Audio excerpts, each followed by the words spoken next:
თქვენი დრო დავრუნდა პირდაპირ ეთერში და კვლავ სტუდიაში თაკო ტოგვანძე და თოქაცარავა იმუშავებენ დღის ბოლომდე. საღამო მშვიდობის კიდევ ერთხელ მივესალმებ მაყურებელს და საუბარი ჩემს საყვარელ სტიქიაზე. იმაზე რის გარეშე ციცოცხლე წარმოუდგენელია, წყალი და ძალიან კარგია რომ დღეს არის წყლის რესურსების დაცვის საერთაშორისო დღე. მართალია რომ საქართველოს წყლის მარაგებით მდიდარი ქვეყანაა და ის პრობლემებიც აქვს სხვა ქვეყნებს ჯერჯერობით ჩვენთან არ არის, თუმცა მნიშვნელოვანია რომ სწორად არ მართეთ ეს რესურსები შეიძლება დადგეს დღე არახვალ არა ზეგ და არა სიტყვაზე ერთ წელიწადში არამედ რაღაც პერიოდში, როდესაც საქართველოს შეიძლება შეიქმნას პრობლემები წყლის რესურსებთან დაკავშირებით და ზუსტად ამ საკითხთან დაკავშირებით ჩვენ მოვიწვიეთ ძალიან საინტერესო სტუმრები. გარემოს ინტეგრირებული მართვის დეპარტამენტის უფროსი ბატონი გიზო ჭერლიძე მოგესალმებით და ქალბატონი მარინე არაბიძე გარემოს დაბინძურების მონიტორინგის დეპარტამენტის უფროსი. დიდი მადლობა რომ მოგწონთ ქალბატონ მარინა. ძალიან საინტერესო თემა გვაქვს და ბუნებრივია ველოდებით თქვენგან ასევე საინტერესო კითხვებზე პასუხებს.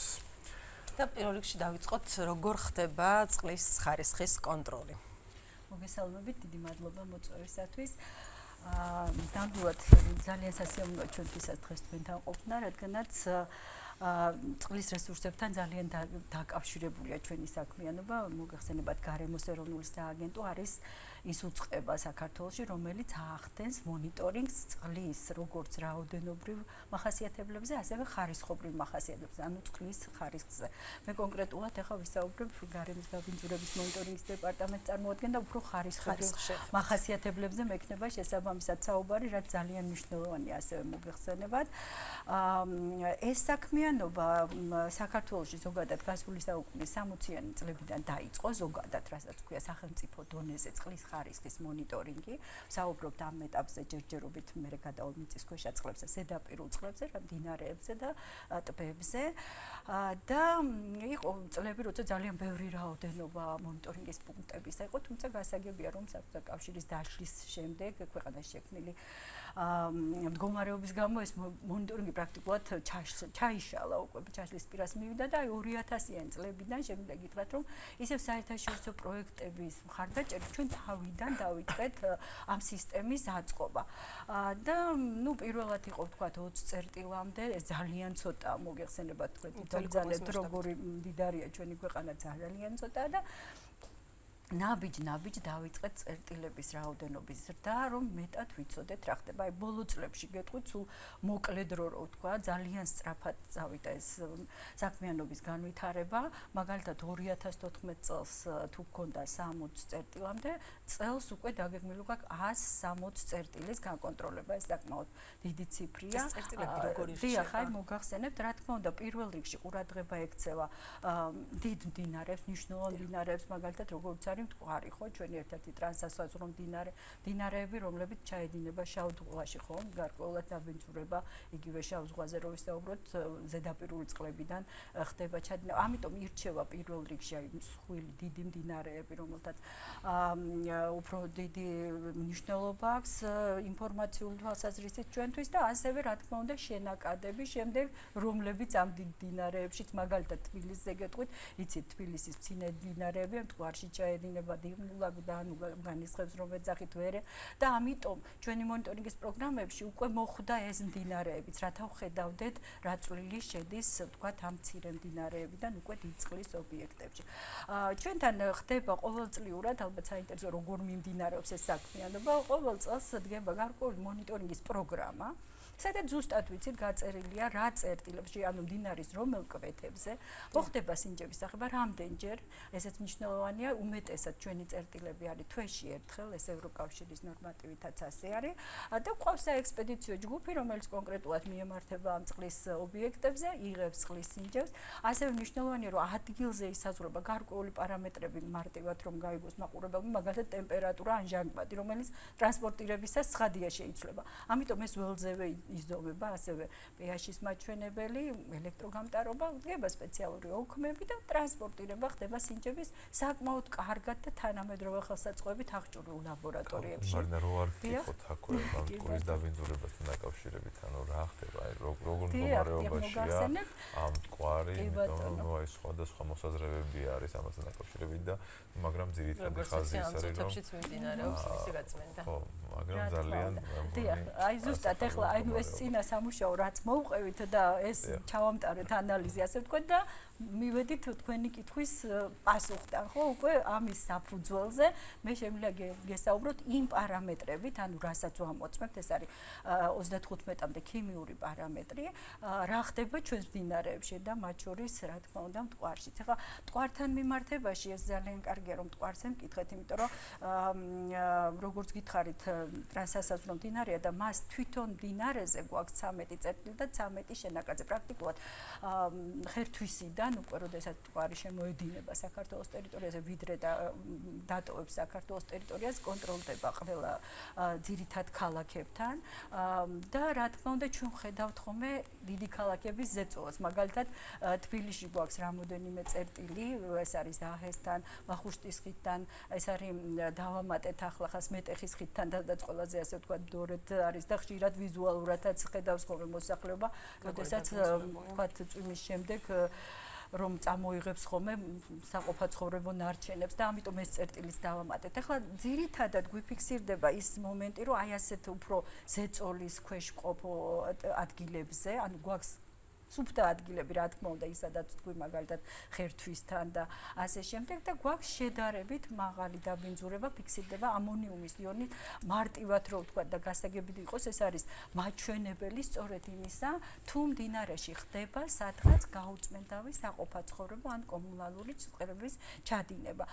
ამიტომ ესეთი წერტილი უმეტესად ჩვენი მონიტორინგი აფიქსირებს აი ასეთ მაჩვენებლებს, ანუ ასეთი წერტილები გვაქვს დასავლეთ საქართველოში, იგივე ქუთაისთან გვაქვს მაგალითად რიონი კეთდება ზედა და ქვედა კვეთები, ოღასკურა, იგივე აჭარაში გვაქვს მაგალითად ბარცხანა, კუბასყალი, ანუ ძირითადად ვაფიქსირებთ აი ამ ამონიუმს, თუმცა არ ვლაპარაკობ რა თქმა უნდა ინდუსტრიულ რეგიონებზე, ეს თქვენც უკვე ალბათ მიხვდება მაყურებელს, ეს არის იქ სადაც ხდება მაგალითად მანგანუმის მოპოვება იგივე ყვირილასთან მიმართებაში ან თქვათ ბოლნის და სადაც უკვე სხვა ტიპის დაბინძურებაა ხადია, ეს არის უკვე მძიმელი თონებით დაბინძურება დაკავშირებული უშუალოდ თქვათ აი აქ მიმდინარე საქმიანობასთან, სამრეწველო საქმიანობასთან.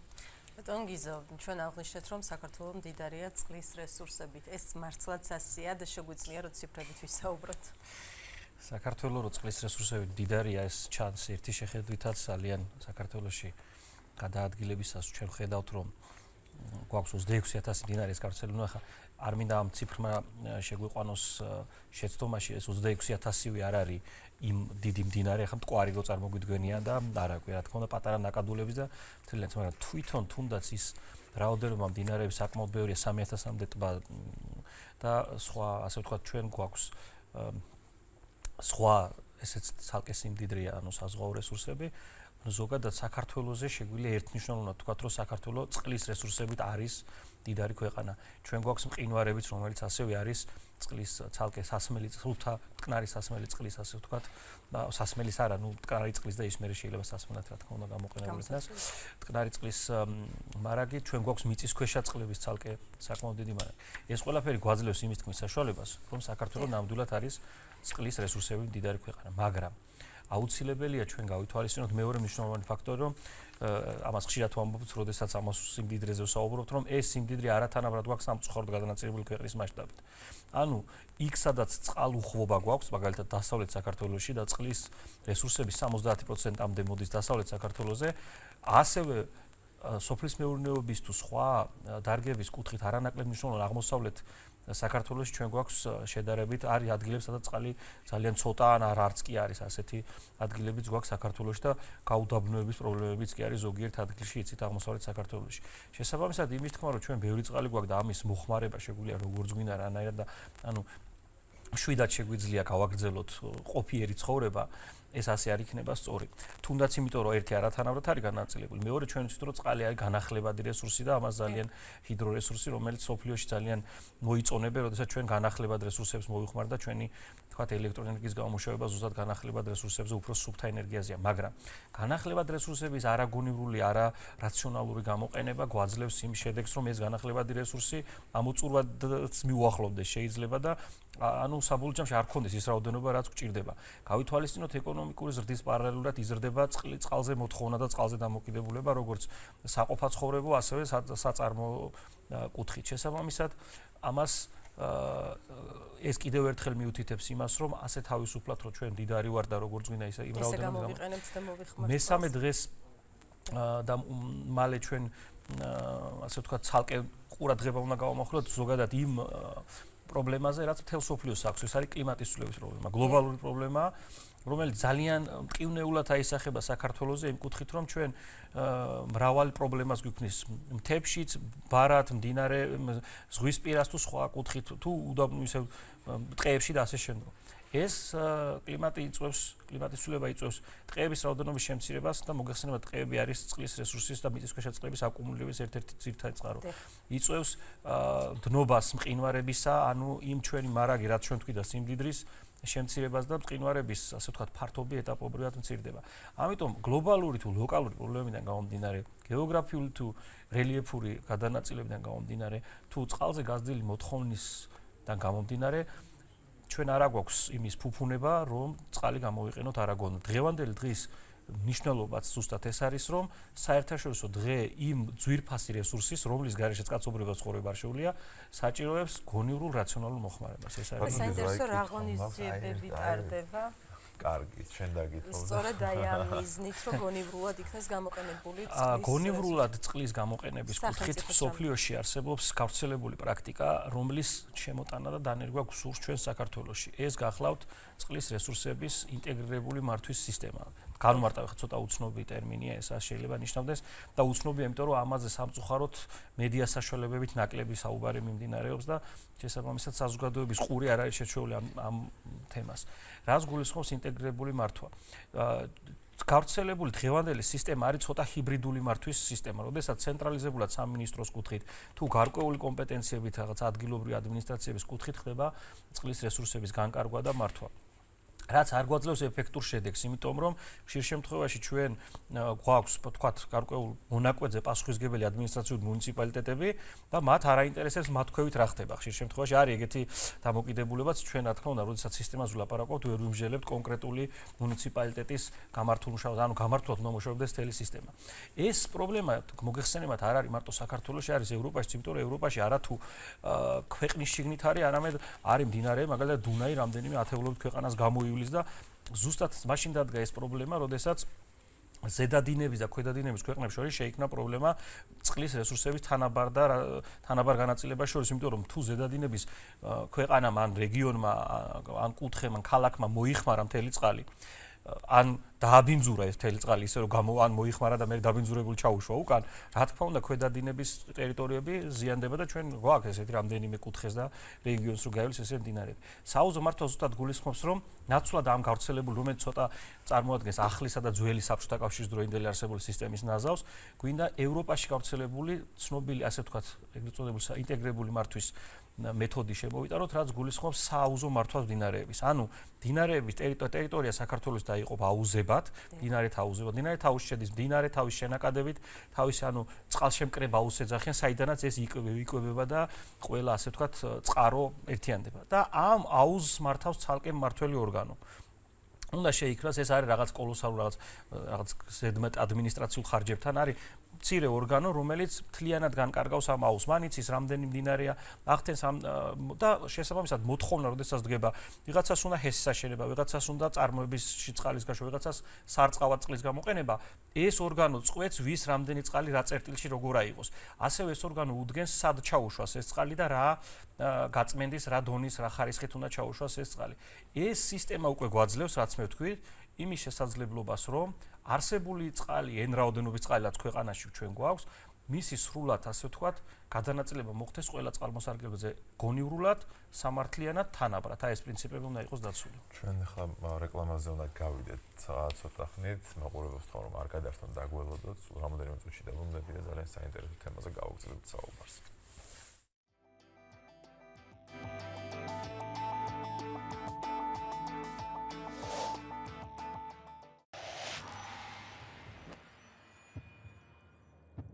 ჩვენთან პირველი სესხი 700 ლარამდე კვლავ უფასოა. გაზრდილი ლიმიტი გრძელვადიან სესხზე 10000 ლარამდე ახლა უკვე 24 თვემდე ვადით. განმეორებით სესხზე და გადავადებაზე კი ფიქსირებული საკომისიო 5.85%-მდე. და ეს ყველაფერი ყოველგვარი ზედმეტი საკომისიოების გარეშე. კრედიტონჯი, ჩვენ ხვდით ფულს ხელმისაწვდომს. სანდომის უგემრიელესი ტკბილეული, მზრუნველი დედის არჩევანი.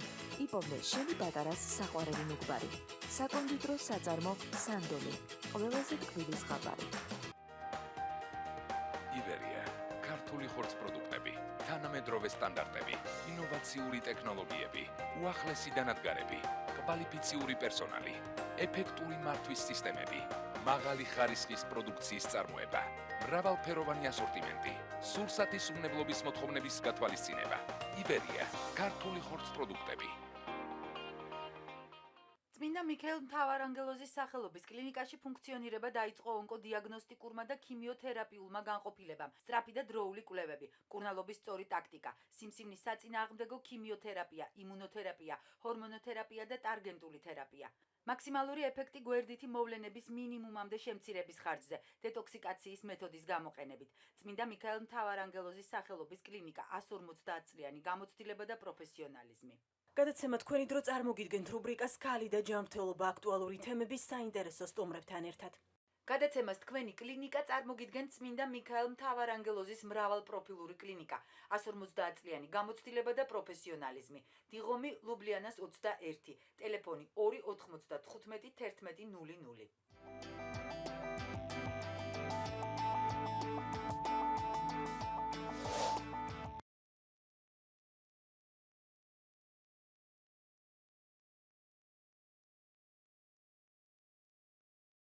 ჩვენ დავბრუნდით პირდაპირ ეთერში და როგორც უკვე ვახსენეთ, დღეს წყლის საერთაშორისო დღე არის და ჩვენი სტუმრები საუბრობენ ზუსტ ამ თემაზე და ქალბატონო მარინა მინდა შევეხო ჩვენ შავი ზღვის დაბინძურების საკითხს.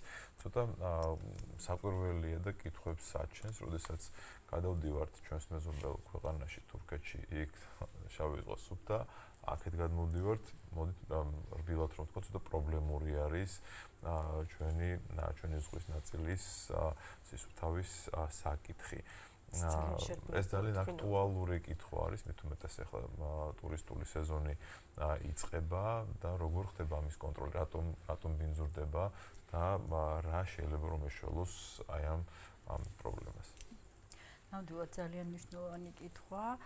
მოგახსენებთ შავ ზღვასთან დაკავშირებით ჩვენი სააგენტო ახორციელებს შავი ზღვის დაბინძურების მონიტორინგს, რადგანაც მოგახსენებათ ჩვენი ქვეყანა არის შავი ზღვის დაბინძურებისაგან დაცვის კონვენციის წევრი მხარე ქვეყანა და ვალდებულებაც აქვს კომისიის წინაშე სამდივნო მდებარეობს სტამბოლში, რომ მივაწოდოთ ინფორმაციას ზღვის დაბინძურების შესახებ, მაგრამ ჩვენი კვლევის არეალი არ მოიცავს უშუალოდ სანაპირო ტერიტორიას, სადაც აბანაუწყლები.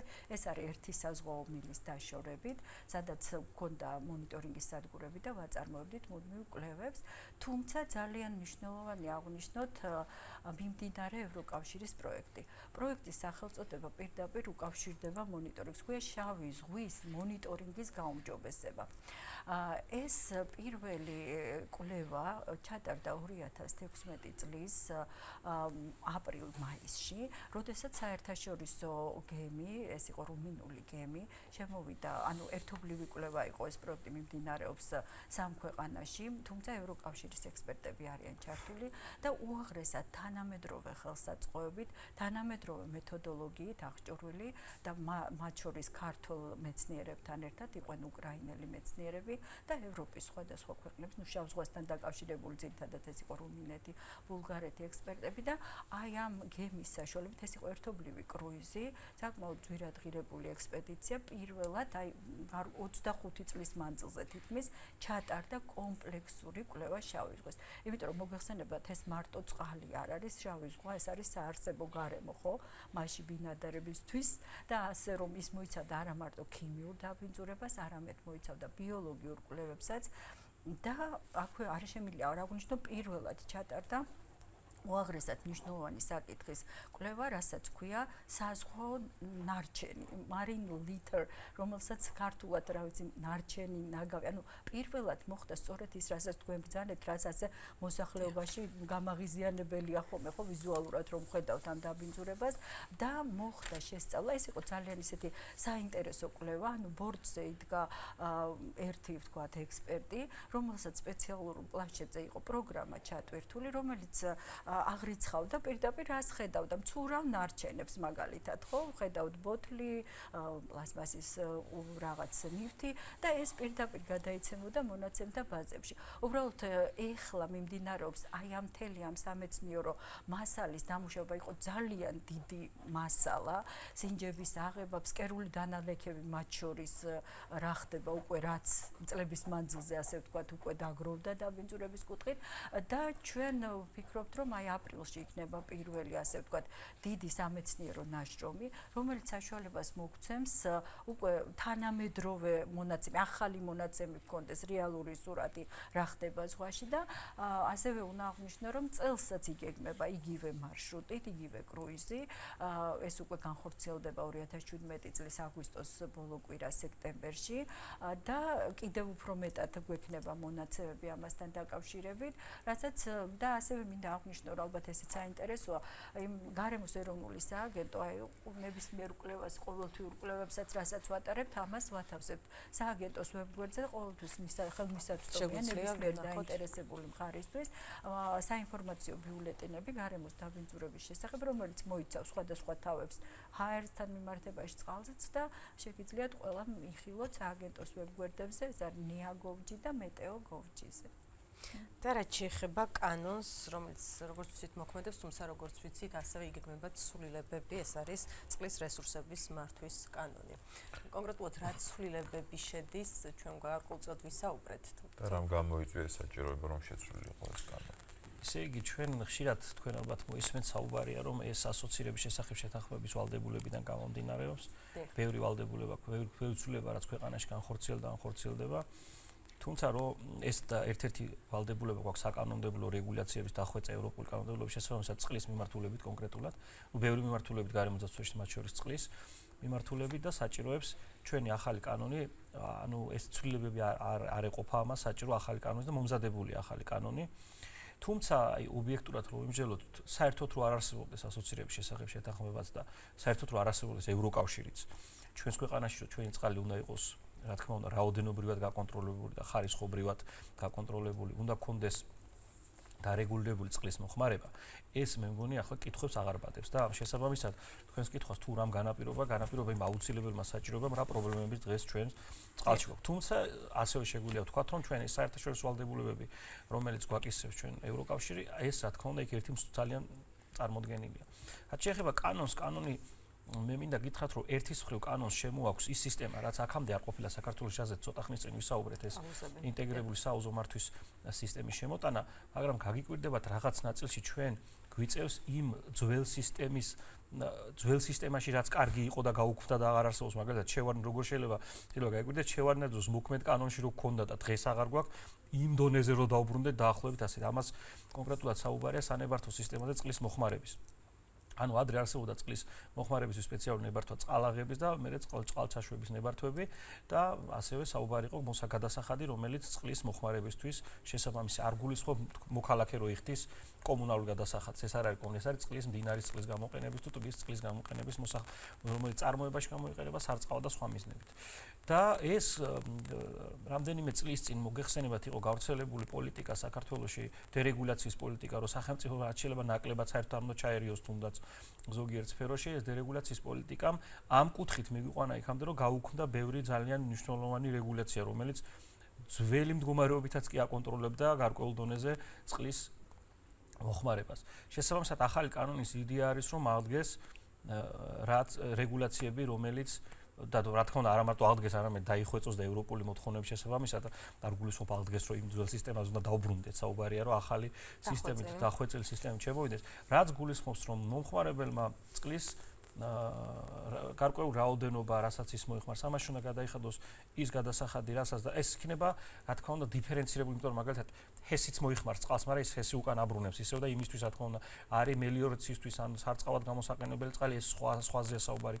წარმოებაში გამოსაყენებელი წყალი, ეს სხვადასხვა რაღაცა, ეს კონკრეტული თემებია, მაგრამ ზოგადად იდეა და პრინციპი, რომ დღეს ნებისმიერ ადამიანი უფასოდ სარგებლობს გულისხმობ მდინარის ზედაპირული წყლის ობიექტებიდან ამოღებული წყლით, ეს რა თქმა უნდა დასარეგულებელია. საჭიროა ნებართვების ჩამოყალიბება, იმიტომ რომ დღეს ეს სანებართოც გაუქმებულია და ჩვენთან შემოდის განაცხადი, მაგალითად ადამიანი გთხოვს, რომ მინდა მდინარე ყვირილა და გთხოვს, რომ მდინარის 50% მინდა მოიხმარო. და ანუ ჩვენ არანაირი რეგულაცია არ გვაქვს, რომ უთხრათ, რომ არ მოიხმაროთ ეს მდინარის, იმიტომ რომ თუ ის მდინარეში ტოვებს რაღაც რაოდენობას, რაც მდინარის სიცოცხლისთვის საკმარისია, რომ მდინარემ გააგრძელოს არსებობა და არ იყოს იქ მშრალი ხევი, რაღაცა საკანონმდებლობა, რომელიც აუკრძალავს ამ ადამიანს ამ მდინარის მოხმარებას, რაღაცას გადაახდენოს, ასეთი არ არსებობს. გარდა ამისა, ამ ადამიანს შეუძლია მე ეს მდინარე აიღოს უფასოდ და გაყიდოს სხვა მოხმარებლებზე და ეს ცოტა უცნაურ სიტუაციას ქმნის ქვეყანაში. შესაბამისად, კანონის იდეა არის, რომ და რაში გვაძლევს ეს კანონი, რაღაცა შეიძლება დასვას კითხვა, ეს ხო არ შეზღუდავს ბიზნესს, ეს პირველი კითხვა რაც ისმის. ბიზნეს კი არ შეზღუდავს უფრო მიმზიდվել, ასე ვთქვათ, ჩამოყალიბებულ საინვესტიციო გარემოს შექმნას. ინვესტორი როცა შემოდის ქვეყანაში, მან ააშენა შენობა, მან მოიპოვა წყლის მოპოვება და ვიღაცამ ქვევითაც აიღო და ზევითაც და დარჩა უწყლოდ. რა თქმა უნდა, ინვესტიციების არასანდოა, როცა არ აქვს ჩამოყალიბებული რეგულაცია ქვეყანაში როგორ ხდება წყლის მოხმარება. ჩვენი უცხოელი პარტნიორები ყოველთვის გვეუბნებიან, რომ თუ არ გექნებათ კარგად ჩამოყალიბებული, სწორად დაგეგმილი რეგულაცია გძელვადიან დაგეგმას ვერც ერთი სერიოზული ბიზნესმენი ვერ გააკეთებს ქვეყანაში, თუ არ იცის მას 5 წელიწადში რა ელოდება და 10 წელიწადში. შესაბამისად, ზუსტად ამიტომაც არსებობს კანონპროექტი, რომელიც ჩვენ წელს ან მომავალ წლის დასაწყისში, მაგრამ კარგი იქნება, თუ ჩვენი ვალდებულებით ასოცირების შესახებ შეთანხმებას ვადებ, 18 წელს უნდა გქონდეს ახალი კანონი. ჩვენ მაყურებელი გვყავს ხაზზე, გამარჯობა, მოგესალმებით. გამარჯობათ, მოგესალმებით. მაინტერესებს ქალაქში რატომ არის გამორთული წყლის ჩაძერებნები. თუნდაც აი დასალეველი წყალი რომ მოგინდეს, უნდა იყიდო აუცილებლად. მადლობა. მაგაზე რამდენად თქვენთან არის ეს შესაბამისად ეს კითხვა ეხება მუნიციპალიტეტს კონკრეტულად. სწორედ ის არის ალბათ ბატონო, როცა საუზო მართვა იქნება ალბათ. არა, საუზო მართვა მაგას ვერ დაარეგულებს. მუნიციპალიტეტი წვეთს რამდენი ფანტანი იყოს, როგორ ძალიან, ანუ ეს ძალიან ეს ის წყალი არ არის, რომელსაც გარემოსდაცვის სამინისტრო განკარგავს ასე. და ჩვენი საეთერო დრო იწურება, თუმცა არ შემიძლია ქალბატონ მარინე რომ არ გითხოთ ჰაერთან დაკავშირებით, რომელია ყველაზე დაბინძურებული ტერიტორია უბანი ამ მხრივ. ჰაერთან დაკავშირებით შევეცდები მოკლედ ჩვენ გვაქვს რამოდენიმე თუ ნახევარ წუთს მოცემთ მეც მინდა ამაზე ერთი პატარა კომენტარი გავაკეთო. რამოდენიმე ტიპის კვლევები გვაქვს, ეს არის სამი სტაციონალური ახალი თანამედროვე ჯიხური ქალაქ თბილისში, განთავსებულები წერეთლის გამზირზე, ყაზბეგის გამზირზე და ვარკეთილში. თუ ამ სამი სადგურის მონაცემით ვიმსჯელებთ, ვთქვათ, მყარი ნაწილაკები უფრო მეტად არის ხოლმე წერეთლის გამზირზე, ხოლო ვარკეთილში უფრო ზონს ვაფიქსირებთ ხოლმე, ისევე როგორც გახსნით და ყველაზე საინტერესო რომ ყოველდღიურად შეგიძლიათ მონაცემი ყოველსაათობრივი იხილოთ სააგენტოს ვებგვერდზე ამ სამ ლოკაციასთან მიმართებაში, მაგრამ ამას გარდა ჩვენ ვატარებთ კიდევ ინდიკატორულ გაზომვებს, რაც გულისხმობს გაცილებით მეტი არეალის მოცვას, თუმცა იქ კეთდება მხოლოდ აზოტის და გოგირდის დიოქსიდები, ბენზოლი და ოზონი და იქ მყარი ნაწილაკები არ კონტროლდება. აი ბოლო კვლევები გქონდა ჩვენ იყო დეკემბერი 2016 წლის, ეს ჩავატარეთ უკვე ექსექტაბად, უმეტესად ვაფიქსირებთ, რა თქმა უნდა, ქალაქ თბილისს ვაუბრობ ამ შემთხვევაში, ეს არის გადატვირთული ავტოტრანსპორტით ქუჩები, ყველაზე მაღალი დაბინძურება შედარებით ეს არის მელიქიშვილის და ნიკოლაძის ქუჩების კვეთა, ეს არის მეტროს სადგურებთან, სადაც კი ვამოწმებთ ყველგან ფიქსირდება საშუალო დაბინძურების მაჩვენებელი და გვაქვს შედარებით სუფთა უბნებიც, რა თქმა უნდა, თუმცა ეს ცენტრალურ უბნებში ყველგან აზოტის დიოქსიდით ვაფიქსირებთ მომატებულ კონცენტრაციებს, რომელიც ასევე შეგიძლიათ სააგენტოს ვებგვერდზე ქუჩების მიხედვით იხილოთ.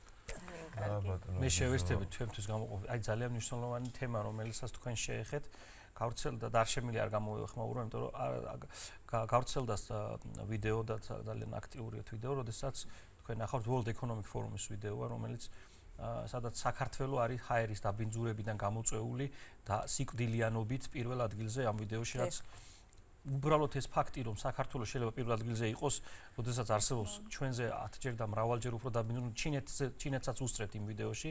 ანუ ერთი შეხედვით ეს ვიდეო არის არაკომპეტენტური და შესაბამისად არა მარტო არაკომპეტენტური, შეიძლება ვიდეო თვითონ კვლევის მონაცემებზე და მაგრამ თვითონ ის მონაცემებია ძალიან მოძველებული, იმიტომ რომ ჩვენ შევისწავლეთ ეს თემა და ეს თემა ეყრდნობა მსოფლიო ჯანდაცვის ორგანიზაციის კვლევას 2012 წლის კვლევას. 2012 წლის კვლევაში მოყვანილია ციფრები, რომელიც აღებულია 2004 წლიდან. ქონდა ამაზე კომუნიკაცია მსოფლიო ჯანდაცვის ორგანიზაციასთან და მათ არკვეულწილად ეს გაასწორეს ეს მონაცემები და თქვენ რომ შეხვიდეთ ჯანდაცვის მსოფლიო ორგანიზაციის საიტზე ადგილი არ ვიცი, მაგრამ ის არა იცით როგორ არის ჯანდაცვის ორგანიზაცია ადგილებს არ განიჭებს, ჯანდაცვის ორგანიზაცია დაბინძურებას და მეორე ინდექსები ითვლება.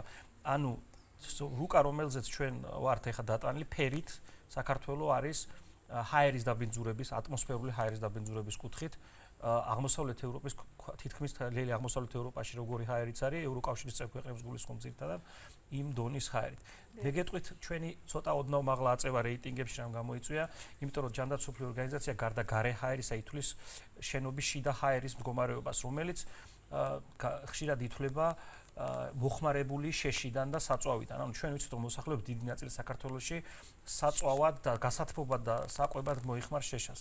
ცოტა წყლის თემას კი გავსთით, მაგრამ და ეს ზუსტად იმის გამო რომ მოსახლეობა დამოკიდებულია შეშაზე, თვითონ ეს უკვე ინდიკატორია ჯანდაცვის მსოფლიო ორგანიზაციისთვის, რომ ოთახის შიდა ჰაერი გაქვს დაბინძურებული.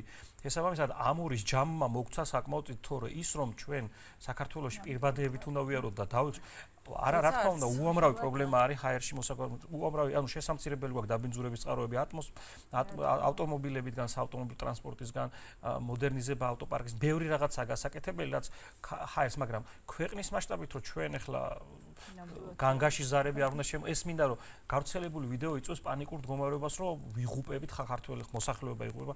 რა თქმა უნდა ჯანმრთელობაზე ცუდ ჰაერს აქვს გავლენა, მაგრამ პირველ ადგილზე რაღაც მოწინავე რიგებში საბედნიეროდ არ ვარ. თუმცა ეს დამშვიდების საშუალებას ნამდვილად არ გვაძლევს და ეს ცალკე თემა ალბათ დღეს ვერ ვისაუბრებთ ჰაერზე წყალი. სამწუხაროდ ამოიწურა ჩვენი საეთერო დრო, თუმცა ამაზე ვისაუბრებთ აუცილებლად შემდეგ გადაცემაში. ჩვენ უნდა დავამშვიდობოთ მაყურებელს მე პარასკევამდე. მე კიდე ხვალამდე. ასე რომ ნახვამთ დროებით.